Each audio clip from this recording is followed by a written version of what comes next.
உங்கள் வாழ்க்கையில் ஜெயிக்க முடியாமல் ரொம்பவே கஷ்டப்படுறீங்களா? இந்த வீடியோ உங்களுக்கு தான். அதுக்கு முன்னாடி நம்ம சேனலை சப்ஸ்கிரைப் பண்ணலன்னா சப்ஸ்கிரைப் பண்ணிக்கோங்க.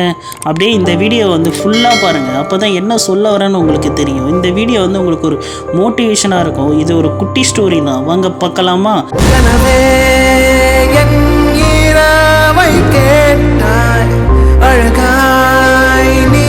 ஒரு 25 வயசு இளைஞன் பார்த்தீங்கன்னா வாழ்க்கையில் ஜெயிக்கணும் அப்படின்னு சொல்லிட்டு ஒரு பிஸ்னஸ் ஆரம்பிக்கிறான். ரொம்பவே கஷ்டப்பட்டு அந்த பிஸ்னஸ் ஆரம்பிக்கிறான்.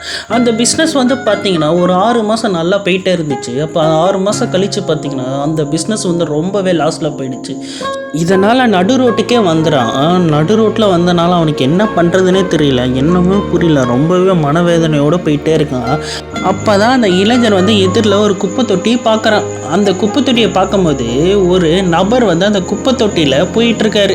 அப்போ போகும்போது என்ன பண்ணுறாரு அப்படின்னு சொல்லிட்டு அவன் பார்க்கும்போது அந்த குப்பை தொட்டியில் இருக்கிற பழைய பேப்பரை எடுத்து சாக்கு பையில் போடுறான். கொஞ்ச நேரத்தில் அந்த குப்பை தொட்டியை தேடி இன்னொரு நபரும் போகிறாரு. அந்த குப்பை தொட்டியில் என்ன பண்ணுறாருன்னு பார்க்கும்போது அவருமே என்ன பண்ணுறாருன்னா அந்த குப்பை தொட்டியில் இருக்கிற பிளாஸ்டிக் பொருட்களை எடுத்து சாக்கு பையில் போடுறாரு.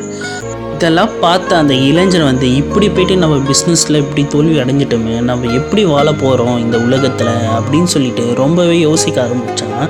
அப்போ தான் யோசிக்கும் போது அவன் மனசில் ஒன்று தோணுது. அப்படி என்னவா இருக்கும்? அதுக்கு முன்னாடி உங்களுக்கு விஜய் சாரை பிடிக்குன்னா ஒரு சப்ஸ்கிரைப் மட்டும் பண்ணிவிடுங்க. உங்களுக்கு அப்பா அம்மாவை பிடிக்குன்னா ஒரு லைக் மட்டும் பண்ணிவிடுங்க.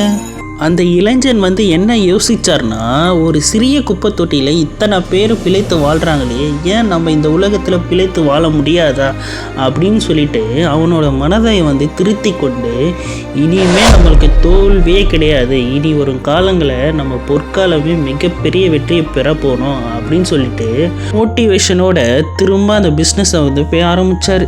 ஸோ இந்த கதையில் என்ன சொல்ல வரேன்னா, நம்ம இந்த உலகத்தில் எல்லாருமே ஜெயிக்க பிறந்த வாழ்க்கையில் ஜெயிக்க பிறந்தவர்கள் யாருமே தோல்வி என்றதே கிடையாது. ஸோ தோல்வி அடைந்தாலுமே திரும்ப ட்ரை பண்ணணும். ட்ரை பண்ணால் தான் நம்ம இந்த வாழ்க்கையில் ஜெயிக்க முடியும். ஸோ இதுதான் சொல்ல வரேன் இந்த கதையில். இந்த கதை உங்களுக்கு பிடிச்சிருந்தா எல்லாருக்குமே ஷேர் பண்ணுங்கள்.